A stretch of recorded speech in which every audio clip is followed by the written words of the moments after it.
notre road trip en Bretagne aura débuté en Normandie. Plus précisément, au pied du Mont Saint-Michel. Passer près d'un si bel endroit et ne pas s'y attarder aurait été de la pure folie. Le Mont Saint-Michel est le joyau de la Normandie. C'est un village médiéval insulaire construit sur un éperon rocheux, à environ 1 kilomètre de la côte. Il devient une île à marée haute.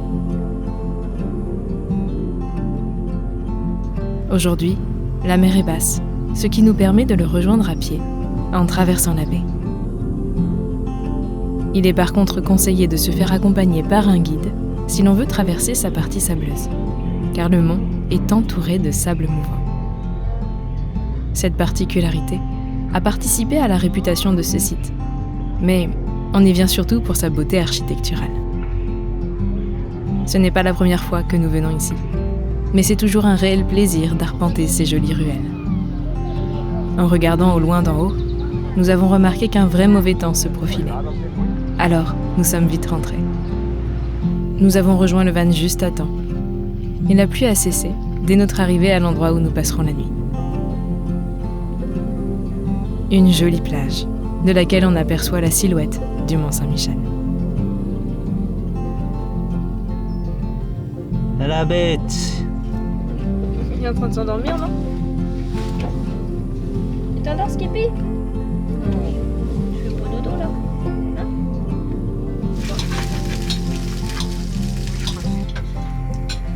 La viande rouge.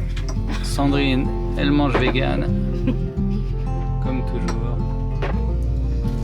Et moi, j'ai du poisson. Bonjour.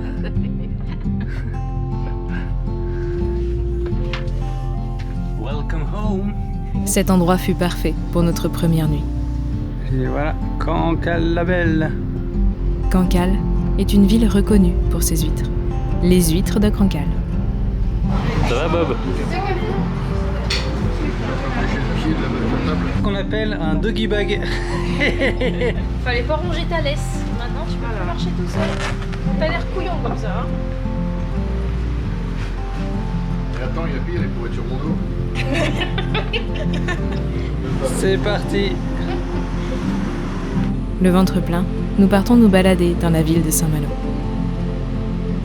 Surnommée la cité corsaire, elle était le repère de marins mandatés par le roi pour attaquer des navires ennemis entre le XVIIe et le XVIIIe siècle. Cette activité fit la richesse de la ville. C'est difficile d'imaginer cela aujourd'hui, mais pendant la Seconde Guerre mondiale, Saint-Malo devint une place forte allemande. En 1944, elle fut bombardée par les Alliés pour la libérer. Mais les informations sur la présence de troupes allemandes dans la ville étaient exagérées. En conséquence, près de 80% de la vieille ville fut réduite en ruines. Après la guerre, Saint-Malo fut reconstruite à l'identique, et la balade sur ses remparts est devenue une activité touristique très prisée.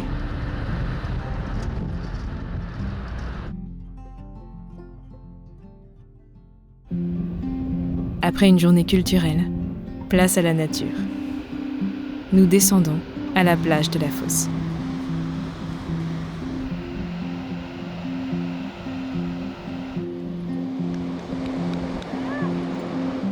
Ici, Skippy, le chien de mes parents, va enfin pouvoir se dégourdir les pattes. Et je pense que cela lui fera du bien après avoir passé une bonne partie de la journée transporté dans un sac.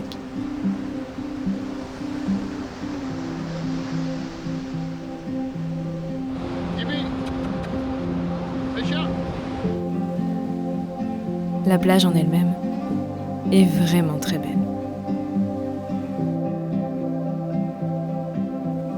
Elle est assez proche du cap Fréhel, que l'on peut apercevoir au loin.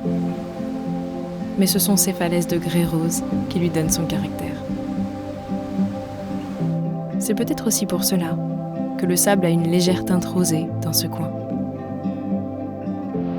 Cette fois-ci, nous ne voyageons pas au même rythme que d'habitude. Mes parents habitant en Normandie, il est assez simple de rejoindre la Bretagne pour quelques jours. Ce n'est pas comme lorsque nous n'avons que 2 semaines pour découvrir un pays. Ici, nous disposons du même temps pour explorer une seule région. Nous avons choisi le camping juste au-dessus de cette plage pour passer la nuit dans la baie. Alors, nous avons vraiment tout notre temps pour flâner. C'est une expérience de voyage un peu différente.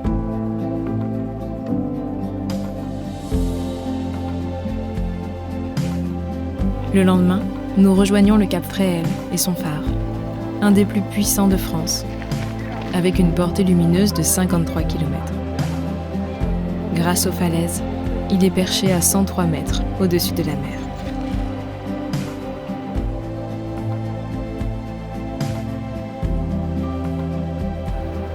De ce site, on peut voir le fort Lalatte, ou encore une colonie de goélands.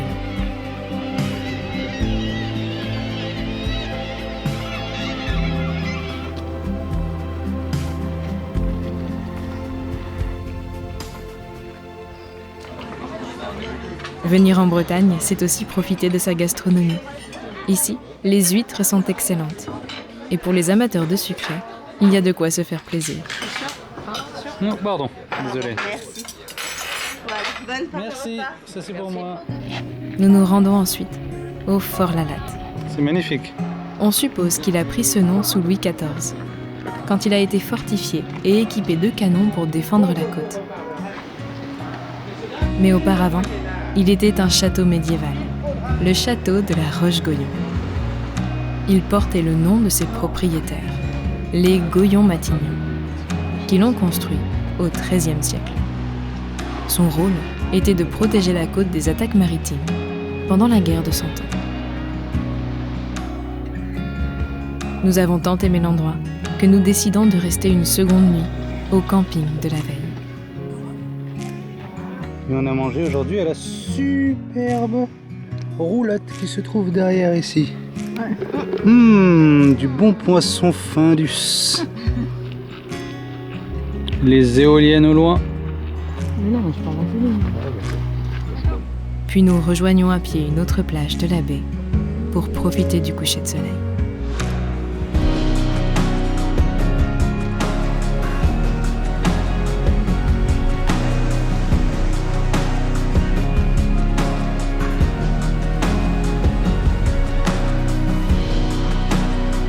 Et Skippy, comme toujours, se fait des amis partout où il va. Plein de petites moules.